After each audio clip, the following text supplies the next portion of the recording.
तो हेलो बच्चों, good morning. आप सब ठीक ठाक होंगे, मैं दुआ भी करता हूं। और आज हम लोग चैप्टर 4 का new topic ampere circular law पढ़ने चल रहे हैं, जो कि बेटे बहुत इम्पॉर्टेंट है और जिस पर न्यूमेरिकल एनसीईआरटी एग्जाम्पल्स बोर्ड में कई बार आया है, उसको भी मैं कंसीडर करूंगा। आइए बेटे देखें एम्पियर सर्कुलर लॉ क्या है, कैसे आया, कहाँ से मिला, क्या स्टेट है। Thank you. आइए बेटे,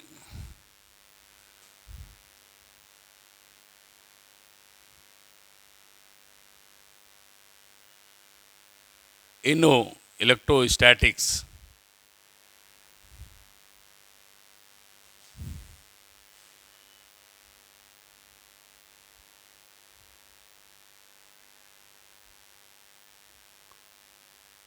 in electrostatics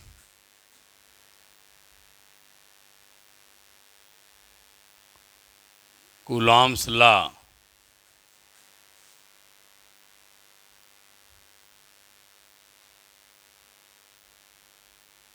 गास theorem.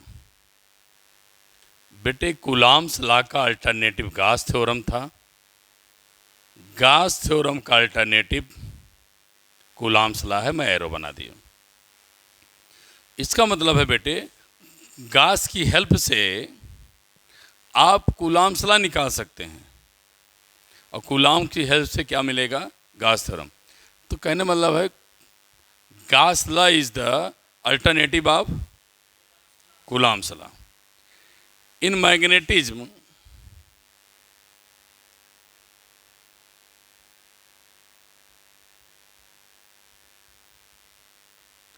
In magnetism, Biot Savart law का अल्टरनेटिव बेटे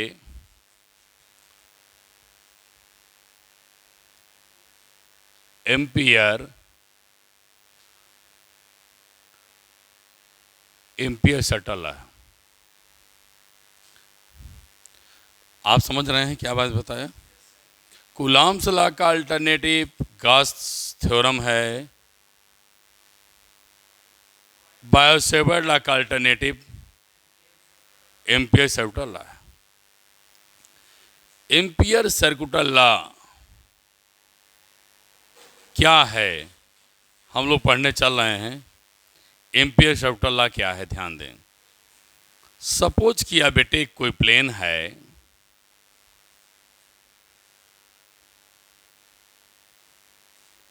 हमने एक स्टेट कंडक्टर ले लिया। किसी स्टेट कंडक्टर या कंडक्टर में करंट बहती है, हम लोग पढ़ रखा है मैग्नेटिक फील्ड लाइन कैसे बनती हैं, सर्कुलर, कॉन्सेंट्रिक सर्कुलर बनती हैं। तो मैं बेटे आर रेडियस का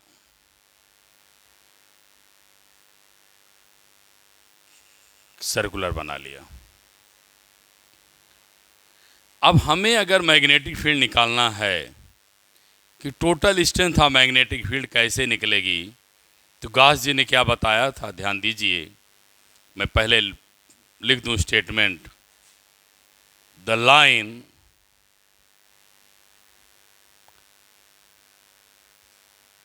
इंटीग्रल ऑफ मैग्नेटिक फील्ड भी around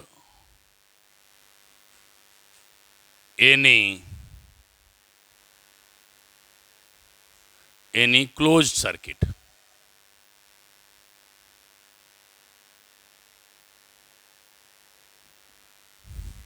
any closed circuit is line integral of magnetic field। मतलब मैग्नेटिक फील्ड का इंटीग्रल किया जाए, लेंथ को क्या किया जाए, जिस लेंथ पर जिस पोर्शन पर मैग्नेटिक फील्ड जनरेट हो रही है उसको क्या करें, इंटीग्रेट करें। तो मैं लिख रहा हूं, देखो बेटे, line integral of magnetic field, ये हो गया, क्लोज हो सर्किट हो गया। Line integral of magnetic field, line देखो, line integral of magnetic field close circuit is equal to mu naught times of total current threading in close circuit.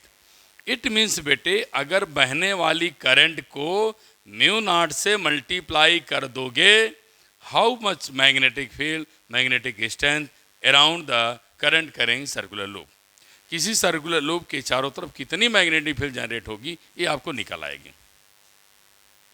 बात समझ में आ गई? बात समझ में आ गई? अब आगे देखें ध्यान से, तो मैं ये लिखा हूं, line integral magnetic field in a close loop is equal to mu naught times of total current. तो लिखो क्या लिखा है, line integral of magnetic field around close circuit is equal, ठीक, to mu naught times, times में जानते हो आप पहली तरह से, mu naught times of total current threading, total current threading in a close circuit. ये आपका स्टेटमेंट है इनका बेटे, मैंने ये बना दिया।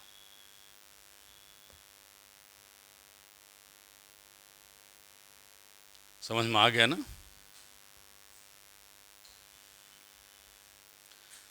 समझ में आ गया बढ़िया से? Line integral of magnetic field is equal to mu naught times of total current passing through any close circuit.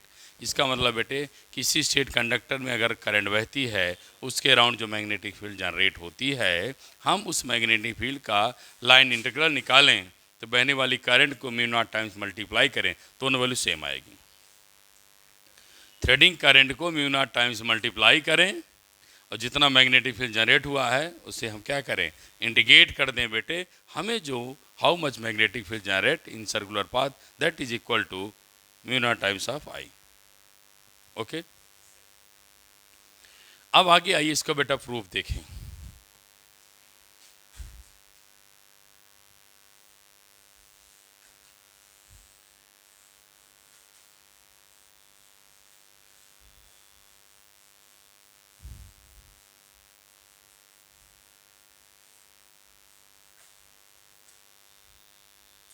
इसका प्रूफ कैसे करेंगे?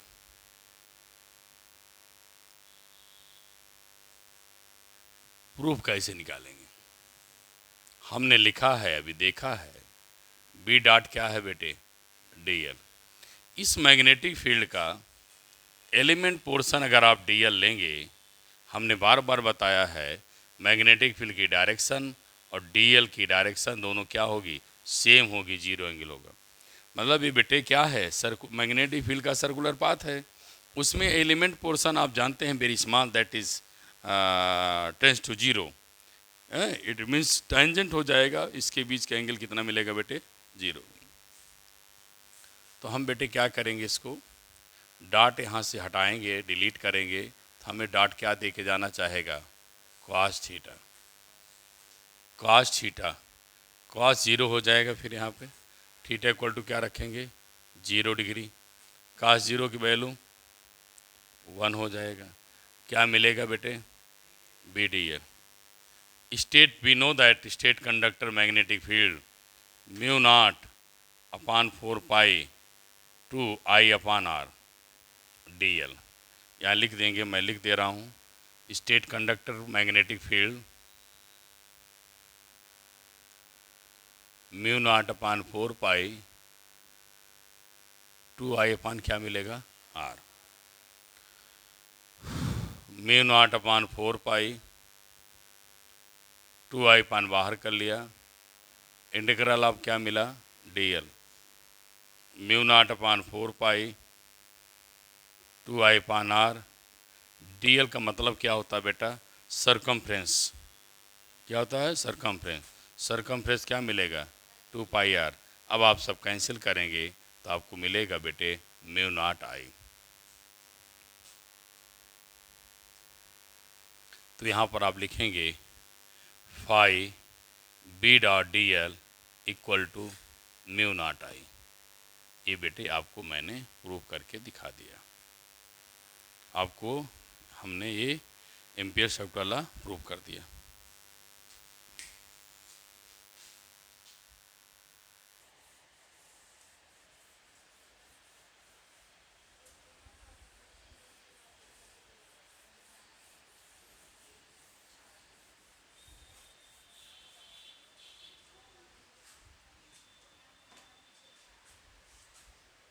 using amperes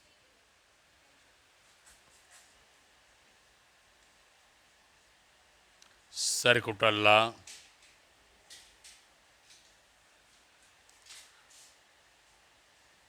find magnetic field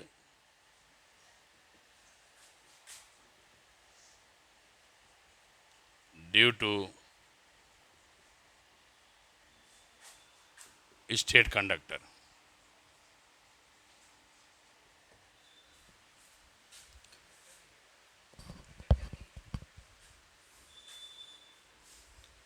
state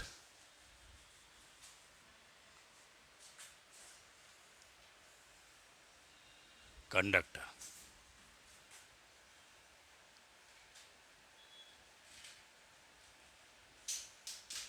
बेटे फिगर तो यही रहेगा। आप लिखेंगे क्या, वी नो दैट, हम जानते हैं phi B dot D L equal to mu naught I. अब आपको मैग्नेटिक फील्ड निकालना है।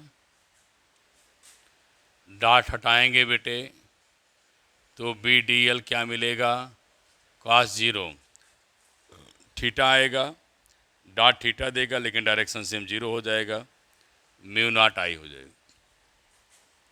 बी बाहर, integral of D L mu naught I हो जाएगा। B integral of D L का मतलब बेटे सरकमफ्रेंस। सरकमफ्रेंस क्या होती है, 2 पाई आर इक्वल टू क्या, म्यू नॉट आई। तो B equal to mu naught I upon क्या मिलेगा, 2 पाई आर। बेटे 2 पाई को मैं 4 पाई बनाना चाहा तो 2 पाई से मल्टीप्लाई 2 पाई से डिवाइड कर दिया तो फार्मूला आ गया किसके, स्टेट कंडक्टर का मैग्नेटिक फील्ड का। ये मैं आपको टॉपिक यहाँ तक पहुँचा दिया। स्टेट कंडक्टर के द्वारा कितनी मैग्नेटिक फील्ड जनरेट होती है ये निकालने का फार्मूला क्या है, mu naught upon 4 pi 2 pi upon R हमने बता रखा है। मैं इसको सिंप्लीफाई क्यों नहीं करता हूँ, क्योंकि मुझे इस पूरी वैल्यू को न्यूमेरिकल में 10⁻⁷ रखने को मिल जाता है। आगे समझ में। अब इस पर कोई एनसीईआरटी का न्यूमेरिकल नहीं है, लेकिन एग्जाम्पल हमारे पास भरपूर है बेटे। आइए हम न्यूमेरिकल एग्जाम्पल देखें जो कि कंपटीशन में भी आया है, नीट में भी आया है। कहने का हम लोग उसको सोचे एनसीईआरटी है, लेकिन ध्यान देंगे बहुत इम्पॉर्टेंट टॉपिक है। एक चीज़ और ध्यान देना है, जो एम्पियर्स लॉ की लिमिटेशन है ये ध्यान रखिएगा, वो यूनिवर्सल नहीं है, वह केवल स्टडी करंट के लिए होती है। एम्पियर्स लॉ की हाँ study use not universal law. Ampere's law is, लिख दीजिए, मैं लिख दे रहा हूँ, लिमिटेशन ऑफ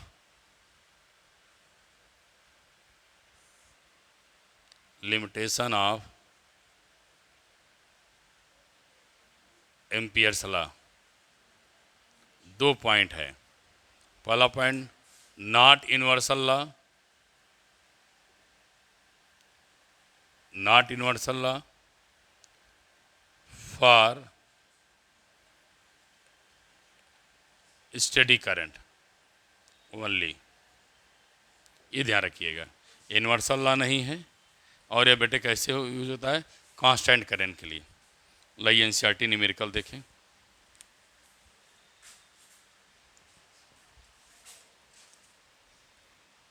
एक छोटा सा ग्राफ भी आपको बनाना सिखा दें, कभी एग्जाम में पूछ सकता है बेटे, फिर न्यूमेरिकल भी बताता हूँ।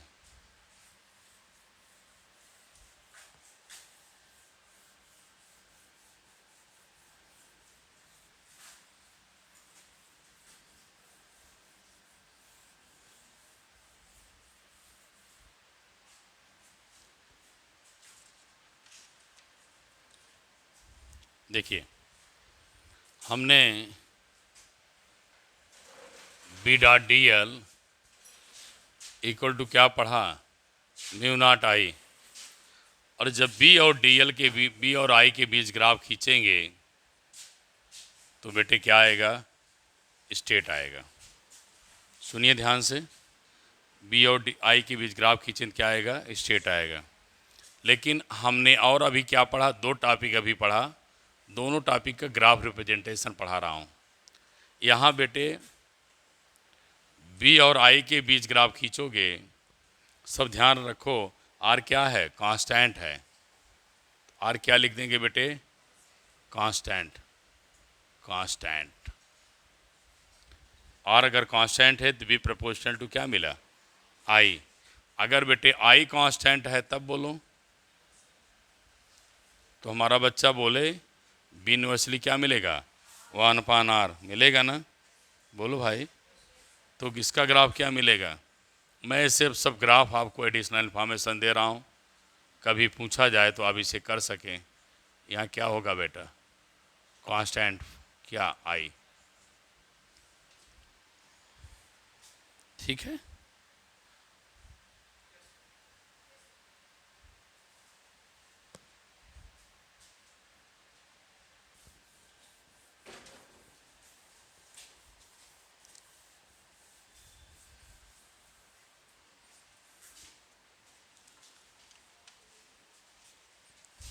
बेटे एनसीईआरटी का एग्जाम्पल है, कहने का एग्जाम्पल है बेटे, एक्सरसाइज में हमारे पास कोई न्यूमेरिकल एम्पियर सर्कुलर लॉ में नहीं दिखाई दे रहा है, बड़ी दूर तक मैं देख रहा हूँ नहीं दिखाई दिया। तो लेकिन मैं जब बेटे वॉच किया,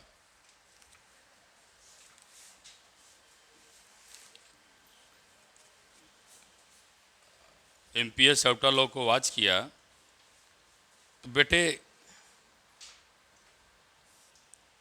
एक एग्जाम्पल है, उस एग्जाम्पल के दो पार्ट हैं, दो सवाल हैं, दो न्यूमेरिकल्स हैं।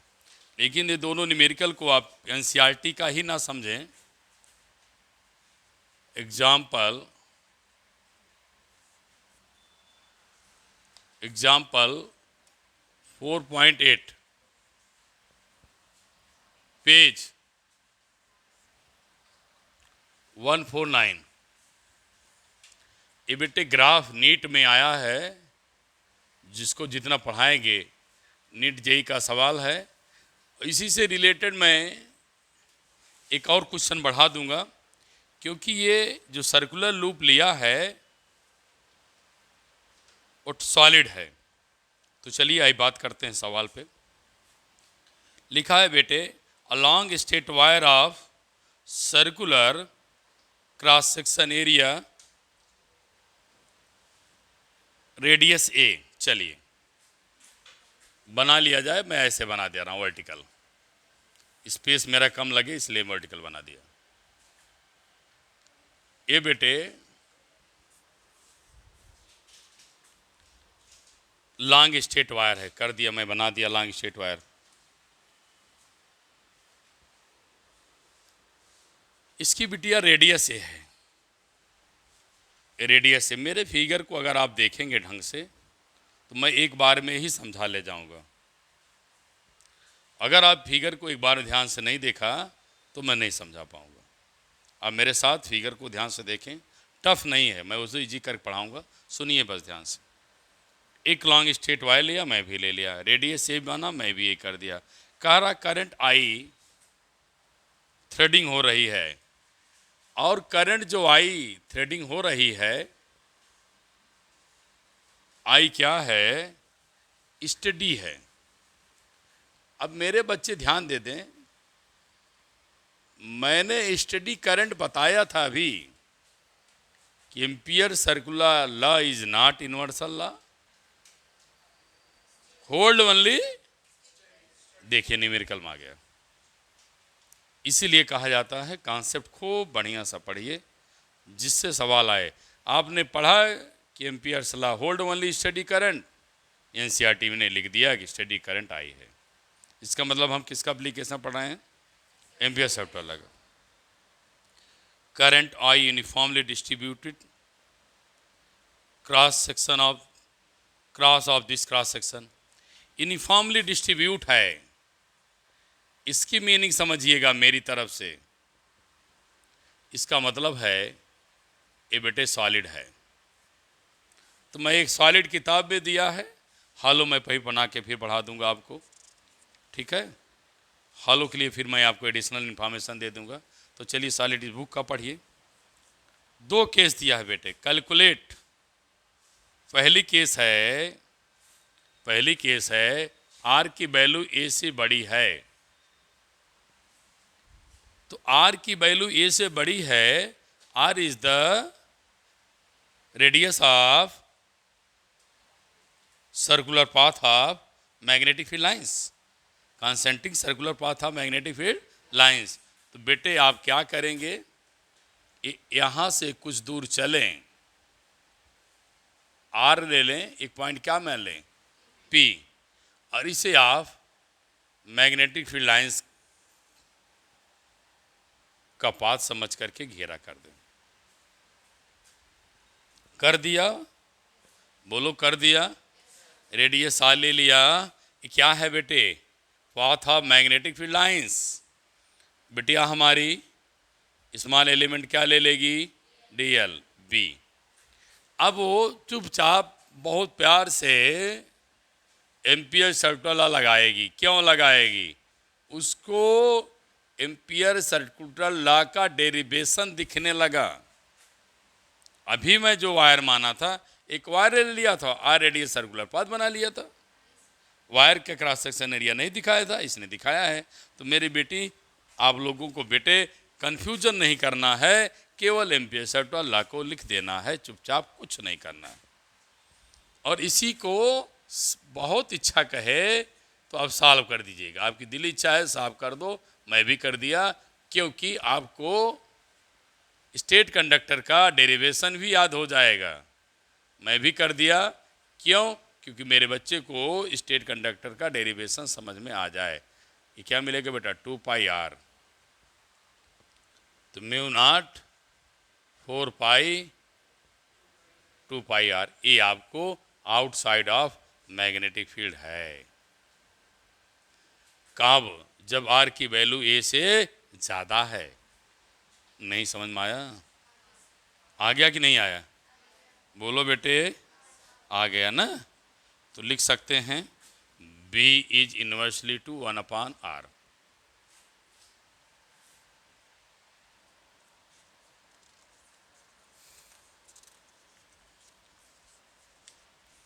कॉपी पेस्ट वेरी सुन करें जिससे मैं आगे बढ़ूं।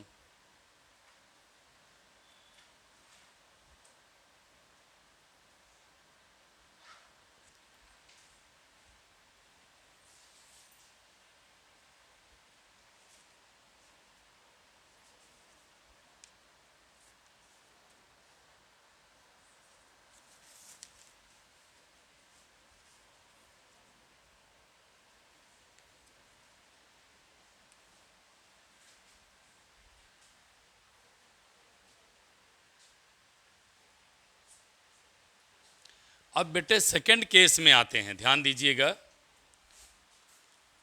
सेकंड केस क्या है, आर की वैल्यू ए से लेस है। इसका मतलब जो आई पहले से कंप्लीटली आई था, आर की वैल्यू ए से कम है। इसका मतलब जो कंप्लीट आई था उसकी वैल्यू कम होने जा रही। कैसे, अब आप समझिए।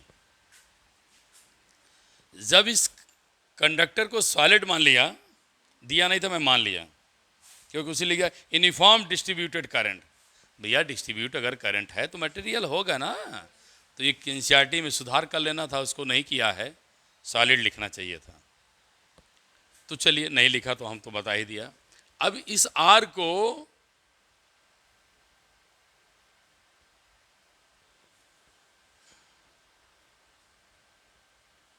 चलिए इस आर को इस्तेमाल कर लीजिए ए से, ये बनेगा। अब बिटिया बेटे, अगर मैं सर्कुलर लूप यहाँ जनरेट हो रहा है इतनी एरिया में, इसका मतलब है इतना पोर्शन अब हमको यूज में नहीं है।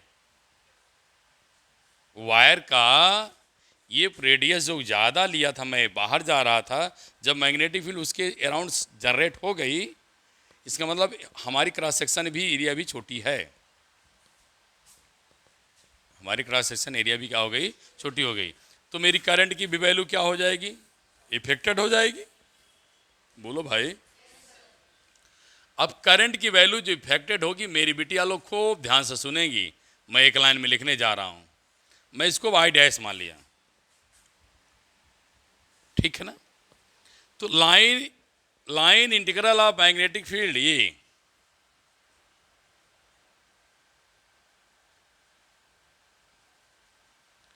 Line integral of magnetic field ये हो गया म्यू नॉट आई डैश। अब करंट का पोर्शन भी, करंट जो थ्रेड कर रही थी अपनी वैल्यू रिड्यूस करेगी, तो कितना करेगी देखिए ध्यान से। करंट जो अब यूज होगा इतनी एरिया रेडियस का होगा, आर का ना। तो अगर हमको इतनी एरिया का करंट चाहिए, कैसे निकलेगा? तो पहले हम ये जान लें यूनिट एरिया पर कितना करंट है।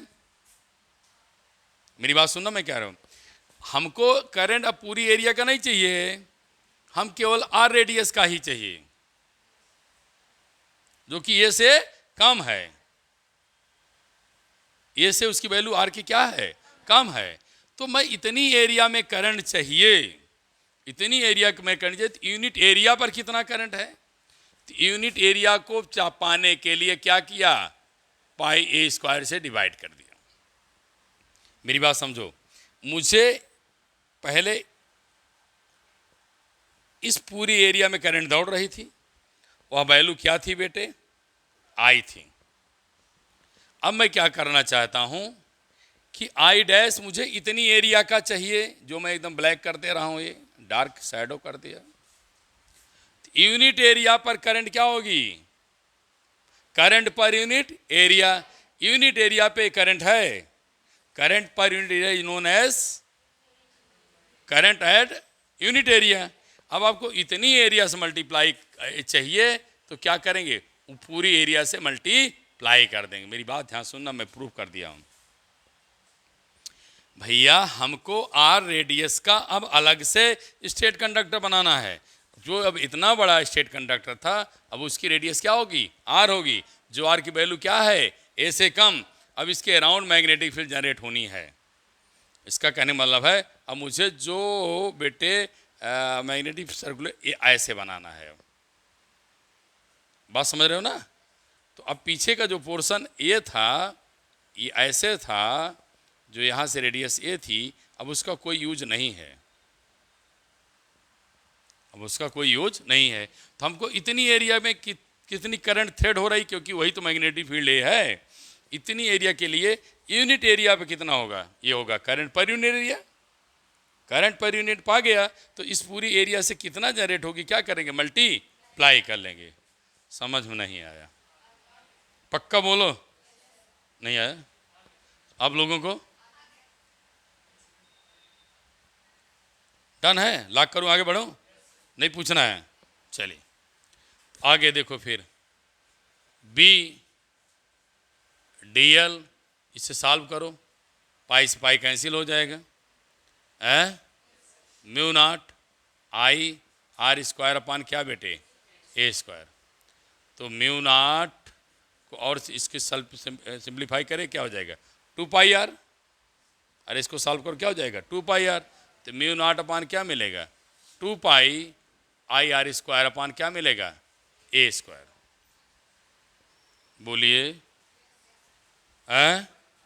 लिख रहा बेटा, 2 पाई आर ना, आर की वैल्यू क्या आ गया, 2 पाई आर ना। तो आर से आर क्या हो जाएगा, कैंसिल। तो क्या मिलेगा, mu naught upon 2 pi I R upon क्या, ए स्क्वायर। कहाँ बेटे, इनसाइड। कहाँ मिलेगा, इनसाइड। बोलो, समझ में आया, बढ़िया, ठीक बेटे, भूल जाते हैं हम भी यार। चल, अगर किसी बच्चे को जरा सा भी कन्फ्यूजन है, मेरी बात सुन लेना, मैं आई डैश लिखा हूँ, I dash means current reduce करेगी ना, बोलो। एरिया घटेगी तो रेजिस्टेंस क्या करेगा, बढ़ेगा, तो एरिया क्या करेगी, डिक्रीज करेगी। एरिया डिक्रीज करेगी तो रेजिस्टेंस बढ़ेगा, तो करंट डिक्रीज करेगी। तो बेटे क्या किया, मैं ये यूनिट एरिया करंट देखा और इस पूरे एरिया से मैंने इसको निकाला है। कंफ्यूजन तो नहीं है ना। चलिए अब एक ग्राफ एनसीईआरटी में बना है, उस ग्राफ को बना दें। तो मैं एक इसी का एडिशनल पार्ट लेके आया हूँ। बी और आर के बीच ग्राफ खींचिए बेटे। A midpoint, a point R मान लीजिए। आर की वैल्यू ए से लेस, देखो बेटा यहाँ क्या है, आर की वैल्यू ए से ग्रेटर है, तो आर क्या है, मिड पॉइंट है। तो अभी क्या पढ़ रहे हो, बी आर के क्या है, प्रोपोर्शनल है, इसलिए ग्राफ स्ट्रेट आएगा। तो बी इनसाइड लिख देंगे। आउटसाइड ग्राफ कैसे मिला था, कर्व ना, ये ऐसे बनेगा।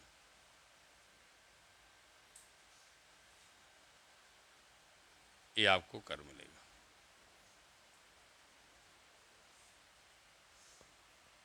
ये बन करके आपको तैयार हो गया। बी प्रोपोर्शनल टू आर,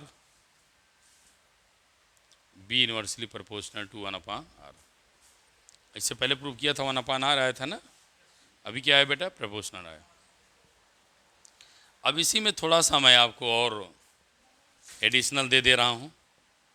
अगर ये हॉलो कंडक्टर बना दें, खोखला बना दो हॉलो कंडक्टर, तो लिखो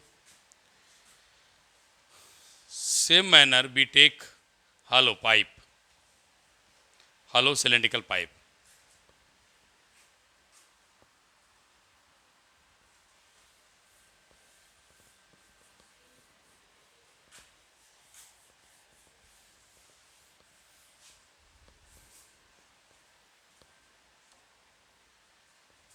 देखो बेटा,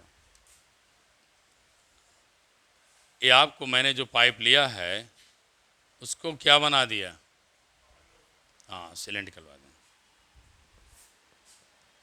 अब बोलो जो करंट आप थ्रेडिंग करेंगे ऐसे सरफेस पे करेंगे, बोलिए। अब आप क्या बनाएंगे, इसकी रेडियस क्या माना था, ए, रेडियस आर मान के क्या बना देंगे बेटे, मैग्नेटिक फील्ड लाइंस।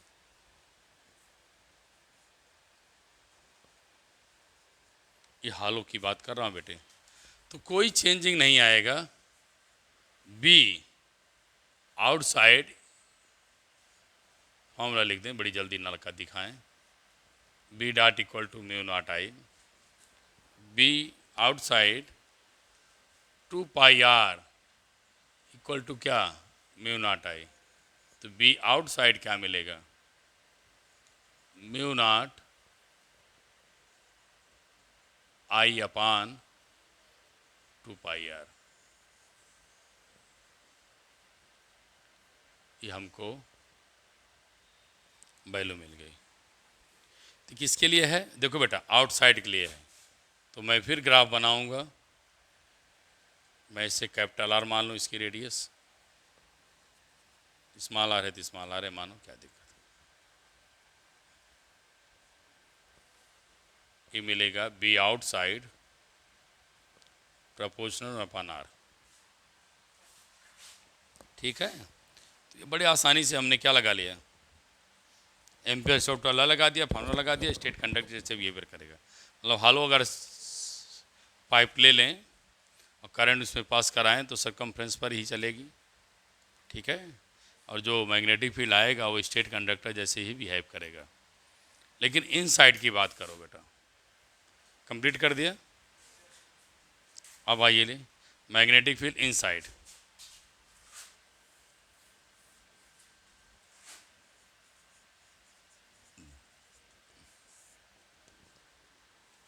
जब आप इन साइड की बात करेंगे तो मैंने बार बार कहा इसको मैं आई डैश लेगा, रिड्यूस हो जाएगा। लेकिन बेटी ध्यान दो सभी लोग, B D L mu naught I dash की वैल्यू क्या होगी? जब आप इन साइड आएंगी R is greater than A से कम हो जाएगा। तो ये बताओ अंदर करंट थ्रेड करेगी, थ्रेडिंग करेगी? हैं? नहीं करेगी ना। क्यों? कोई मटेरियल नहीं, आलो है, तो करंट वैल्यू क्या मिल जाएगी? जीरो। ये देखिए मैग्नेटिक फील्ड जीरो हो गया। तो magnetic field inside for hollow conductor or pipe is zero. So value बेटे यहाँ पर हम ऐसे बी इनसाइड लिख करके मेरे बेटे बेटिया जीरो दिखा दूंगा, आप भूलना नहीं। ये एडिशनल क्वेश्चन है। ये दोनों क्वेश्चन मतलब एक क्वेश्चन के चारों पार्ट बेटे नीट और जेई में आए हुए क्वेश्चन थे, इसलिए मैंने बोर्ड में भी आए क्वेश्चन हैं, इसलिए मैं इसको बहुत केयरफुली आपको समझाने की कोशिश किया। शायद समझ में आ पाया हूँ, समझ में आया भी होगा। और आप लोगों को मैं अक्सर कहता हूँ, वीडियो देखने के बाद जैसे आप लोग मार्किंग हम लोग करते हैं, मेरा बच्चा अपडेट है कि नहीं, एक्सीलेंट है कि नहीं, गुड है कि नहीं। आप लोग भी वीडियो इतनी वॉच करते, मैं देखता हूँ कितने बच्चे वॉच कर रहे हैं, लेकिन जैसे उसमें बेटे आपको लाइक या कुछ कमेंट लिखने में शर्म आती, नहीं आना चाहिए, क्योंकि हमारे चैनल पे आप लगभग एनसीईआरटी के सारे एग्जाम्पल्स पा रहे हैं, एनसीईआरटी की सारी एक्सरसाइज सॉल्व कर पा रहे हैं। शायद ही आपको पूरा कंप्लीट कोई देना चाहेगा, क्योंकि पैसे के नाते हर कोई रोक रखा है। लेकिन मैं सोचता हूँ मेरे बच्चे हैं, पढ़ें लिखें, वो आगे करें, ग्रो करें, बढ़ें। लेकिन आप लोग अपने ही चैनल को इस तरीके से भी नहीं कोऑपरेट कर पाते हो कि चैनल अपना है, एक पराये की तरह आते हैं, पढ़ करके लीव करके चले जाते हैं। तो मैं आप लोगों से निवेदन करूंगा, शेयर करें, लाइक करें, जो भी आपको करना, आपको अच्छा लगेगा वही करेंगे, मैं उसमें कुछ नहीं कर सकता हूं। लेकिन चूँकि आप मेरे चैनल को देखते हैं तो ज़रूर इस पर अपने उस सुंदर हाथों से कुछ लिखा करें। Thank you class.